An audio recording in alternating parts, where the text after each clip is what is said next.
This short clip will be entitled "Brexit and Trump" or "Trump and Brexit are the proof that the democracy is not endangered. The democracy is fine in the Western world. I am sick and tired of hearing many so-called experts about politics that complain all the time that democracy is somehow endangered by the phenomenon of Brexit and by Donald Trump and his policy in the United States. Whereas it's just the opposite. The happening of Donald Trump, that it was possible to vote, that bigger people voted for him than against him, than for Hillary Clinton.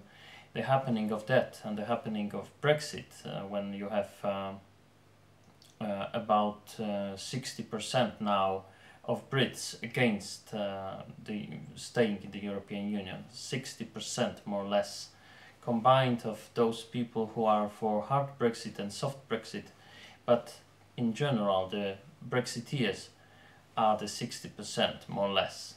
So but among the politicians, in the cast of politicians, you have just the opposite percentage.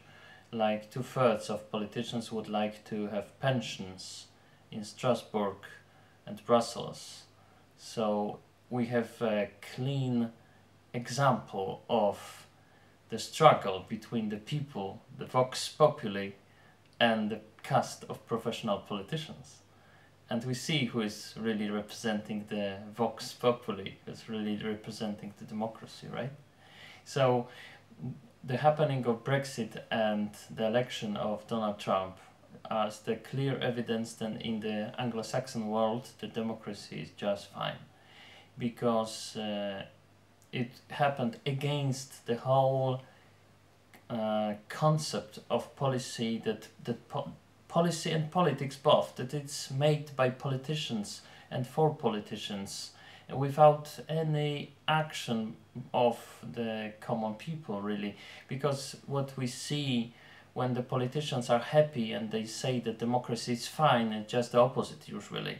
It's the manipulation within the Eurozone, with the euro currency, manipulations between the politicians and their small businesses, the small manipulations in the UN about migration, stimulating immigration crisis here and there, and so on, so on. So we see what they think, what is happening when they think that democracy is working just fine. It's just the opposite. Usually it's just the authoritarian problems. And if people who are complaining about the state of democracy in the United States and the United Kingdom because of Trump and Brexit, they usually are saying that in Germany, for instance, there are some constitutional defense against the people who would like to endanger democracy and democratic system.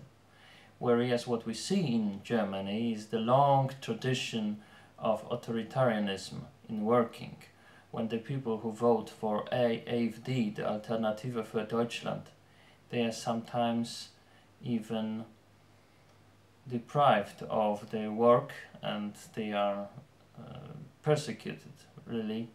It's not happening on the daily basis, thank God, but it happens sometimes that people are persecuted because they voted for AfD.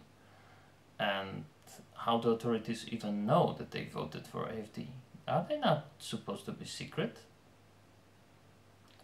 So, but nobody is complaining about the state of democracy in Germany. I would complain about the state democracy in Germany, not in the UK and the US. In the US and in the UK, democracy is just fine. And when you are a progressive politicians who thinks that you are the know-it-all, the besserwisser, and you are always right because you are progressive, then democracy is not good for you. Then the authoritarianism is good for you.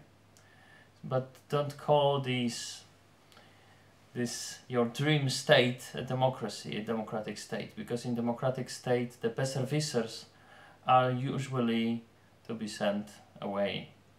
and not to be elected.